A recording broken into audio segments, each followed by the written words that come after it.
Selamat pagi, perkenalkan saya Arseli Agustin, NPM 212201018. Di sini saya akan menjelaskan tentang empati, penguatan, tata cara ibadah saat sedang sakit, dan konsistensi ibadah saat sedang sakit. Yang pertama yaitu empati. Empati adalah perasaan ingin menolong dan membantu orang dalam keadaan sulit yang sedang mereka alami. Rasa empati ini sangat diperlukan untuk membangun hubungan baik antara orang lain dan dengan sosial. Karena dengan empati, kita juga mampu memahami dan merasakan apa yang sedang dipikirkan, dirasakan oleh orang tersebut. Empati merupakan suatu kemampuan yang kita miliki untuk dapat memahami dan merasakan apa yang sedang dirasakan oleh orang sakit atau orang yang sedang lemah tubuh, sehingga terjalin hubungan yang terapeutik antara kita dan dengan orang tersebut. Contoh empati. Kita dapat atau sudah merasakan bahwa tidak ada harapan lagi bagi kesembuhan orang yang sedang sakit atau yang sedang lemah tubuh. Kemudian kita datang menghampirinya dengan memberikan sebuah usapan tangan, mengusap pundak, atau lain sebagainya, sehingga orang sakit tersebut memiliki sebuah semangat baru bahwa Allah peduli dan memberkati dirinya. Kita juga mampu menjadi pendengar yang aktif dengan penuh empati dan dengan kerendahan hati. Yang kedua yaitu penguatan. Penguatan yaitu bentuk respon positif kita kepada orang yang sakit atau dengan orang yang sedang lemah tubuh, agar orang tersebut dapat bertahan dan mengatasi keadaan sakit yang sedang dialaminya, sehingga mereka dapat merasakan kedamaian, kekuatan, dan sukacita baru yang datangnya hanya dari Tuhan Yesus dalam perjalanan menuju penyembuhan dan pemulihannya. Serta orang sakit tersebut dapat mendapatkan sebuah kepercayaan dan harapan baru bahwa Tuhan dapat melakukan mukjizat untuk membuat kondisi sakitnya itu berubah.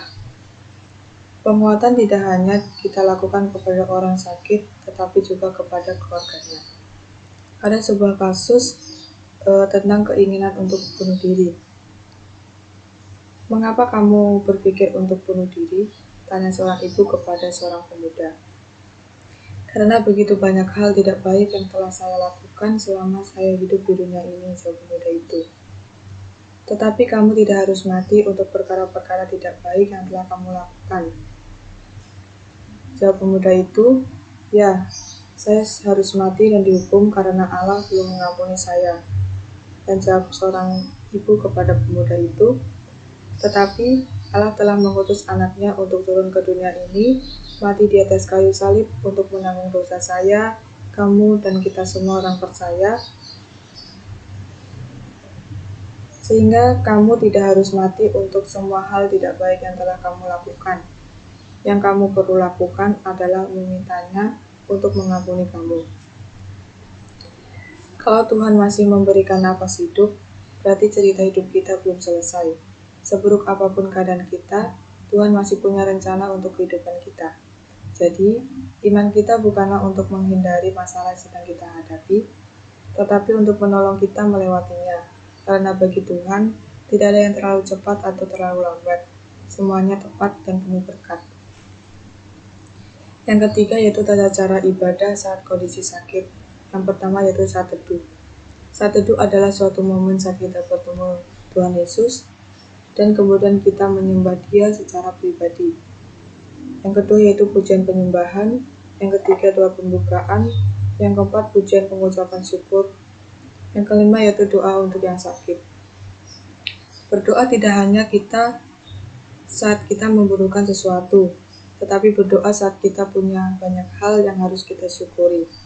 Doa adalah perwujudan relasi kita dengan Allah yang melibatkan penyembahan, permohonan, ucapan syukur, dan pengakuan dosa. Ketika kita berdoa bagi sesama kita yang sedang lemah tubuh, kita menuntut mereka kepada Allah yang telah memberkati dan mengasihi mereka, dan hanya Allah yang dapat membuat mereka merasa damai sejahtera. Melalui doa, kita menjadi alat penyembuhannya.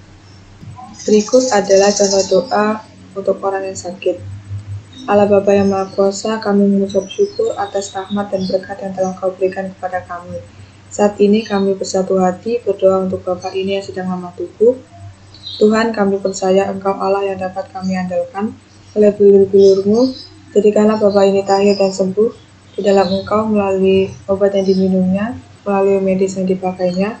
Tuhan juga bercampur tangan memberikan penyembuhan dan pemulihan kesehatan yang sempurna.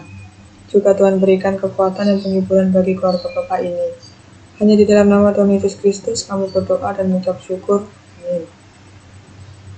Yang keenam yaitu firman. Orang yang sedang lemah tubuh perlu mendengarkan kabar baik bahwa Allah mengampuni mereka tanpa memperhitungkan dan mengungkit bagaimana dosanya telah terjadi. Membaca firman Tuhan yaitu membuka diri pada kebenaran Allah dan menerimanya.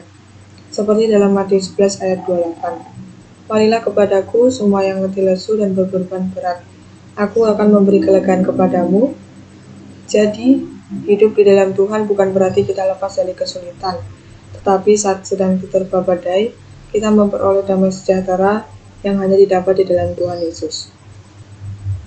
Yang terakhir yaitu konsistensi beribadah dalam keadaan sakit. Sebagai orang percaya kepada Tuhan Yesus, kita memiliki kepribadian konsisten, yaitu tidak pernah goyah iman kita dalam badai kehidupan yang kita alami. Cara untuk kita selalu konsisten beribadah walau dalam keadaan sakit, yaitu ingatlah akan segala berkat yang telah Tuhan berikan untuk kehidupan kita. Kita harus tetap percaya kepada Tuhan saat Tuhan sedang membentuk kita, karena rencananya selalu sempurna. Seperti dalam Yeremia 29 ayat 11. Sebab aku ini mengetahui rancangan apa yang ada padaku mengenai kamu, demikianlah firman Tuhan, yaitu rancangan damai sejahtera dan bukan rancangan kecelakaan untuk memberikan kepadamu hari depan yang penuh harapan. Sekian penjelasan dari saya, kurang lebihnya mohon maaf. Terima kasih banyak. Tuhan Yesus memberkati.